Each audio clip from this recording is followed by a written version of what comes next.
There is a mound in central Georgia that does something no other mound in North America does. You don't climb it in a straight line. You don't climb it in steps. You walk a spiral, round and round, circling the mound. As you rise, the path wrapping the structure like a thread around a spool until you reach the summit from a direction that has nothing to do with where you started. Archaeologists have searched the entire continent, thousands of mounds, platform mounds, burial mounds, effigy mounds shaped like birds and serpents. Exactly one has a spiral ramp. This one, Lamar Mounds, Bibb County, Georgia, on the banks of the Ocmulgee River, a few miles southeast of Macon, and the people who built it left almost no explanation for why. Let's start with what we know for certain. Around 1350, a Mississippian community built a fortified town here, a palisade, a defensive wall of wooden posts, enclosed about 21.5 acres. Inside it, 2 mounds. Mound A, on the western side, a truncated platform over 20 feet tall, the kind of mound found at dozens of sites across the Mississippian world, the kind built for a chief's house or a temple, flat-topped, rectangular, familiar. Mound B is the one that breaks the pattern, conical, round, and wrapped in a spiral ramp rising to the summit. Turns out, nobody has ever found a satisfying answer for what that ramp meant. Some researchers have proposed it served a ceremonial function, a procession path, a way of approaching something sacred that required circling rather than climbing directly. Others have noted something stranger. Thousands of miles away, in northern Mexico, near the present-day state of Chihuahua, there was a major settlement called Casas Grandes, Paquimé. Casas Grandes also had a spiral mound at one of its satellite villages, and Casas Grandes was attacked and destroyed during roughly the same period that Lamar Mounds was first established.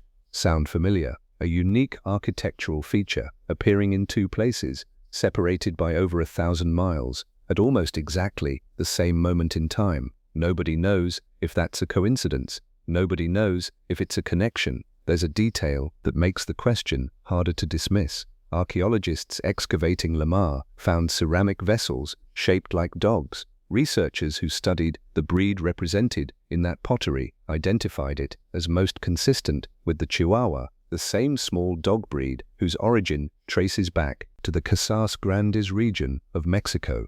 A spiral mound, a dog breed, both pointing toward the same distant place. Was Lamar founded by refugees fleeing the destruction of a civilization over 1,000 miles away? Nobody has proven it, but here's what makes the question worth asking. The Lamar people weren't isolated. This was a culture in motion. The broader Ocmulgee region had already seen one wave of outsiders arrive. Centuries earlier, the Mississippian people who built the original Ocmulgee mounds upriver had migrated in from what is now Tennessee, bringing pottery styles completely foreign to central Georgia and identical to sites hundreds of miles northwest. Movement, migration, refugees and settlers reshaping the landscape of the American Southeast again and again over centuries.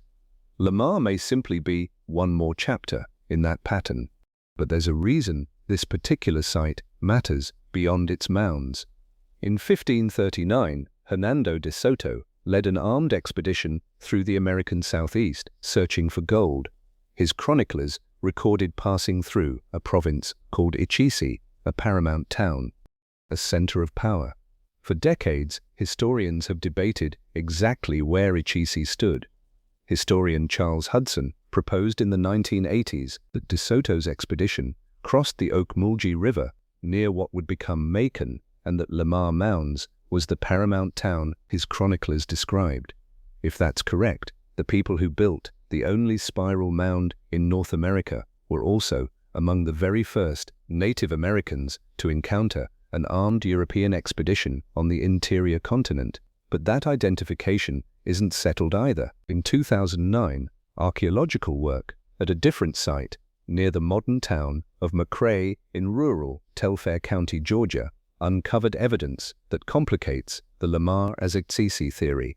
The location of one of the most important contact-era encounters in American history is still an open question. The site itself has been excavated multiple times. James Ford in 1934, Arthur Kelly in 1936, Gordon Willey in 1938, Jesse Jennings and Charles Fairbanks in 1939 and 1940. 4 separate excavation teams, each led by archaeologists, who would go on to become foundational figures in southeastern archaeology, men whose names would end up on textbooks and university buildings, and the basic vocabulary archaeologists still use to describe the Mississippian South. And here's what's strange. Ford's notes from the very first excavation in 1934 barely survive. A laboratory roof collapsed during a major storm sometime after his work, compromising much of the contextual information for what he found. He never wrote a final report. Mound B, the spiral mound itself, wasn't even excavated during his investigation. In 1941, the government built a large levee around the site to protect it from the flooding Ocmulgee River. The river had been rising and falling across this floodplain for as long as people had been building here. In the century since Lamar was last occupied, the floodplain around it has been buried under more than 2 meters of accumulated sediment. Researchers now believe the high ground where the mounds stand was originally something close to an island, a natural levee remnant from an older course of the river surrounded by lower, wetter terrain. That island effect is gone now, smoothed over by a century and a half of sediment. The Lamar people would have seen their world differently than we see it today, higher, more isolated, more defensible.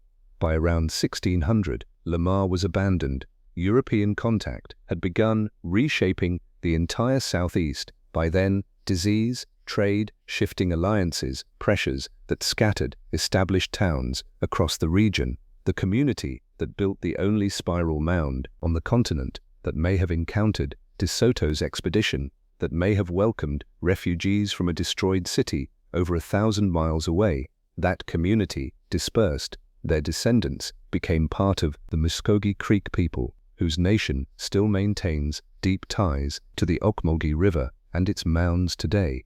Lamar Mounds sits within Ocmulgee Mounds National Historical Park now, though it's a separate unit several miles from the more famous Ocmulgee Mounds near downtown Macon. The site has never been developed for visitors. No paved paths, no interpretive signs at the mound itself.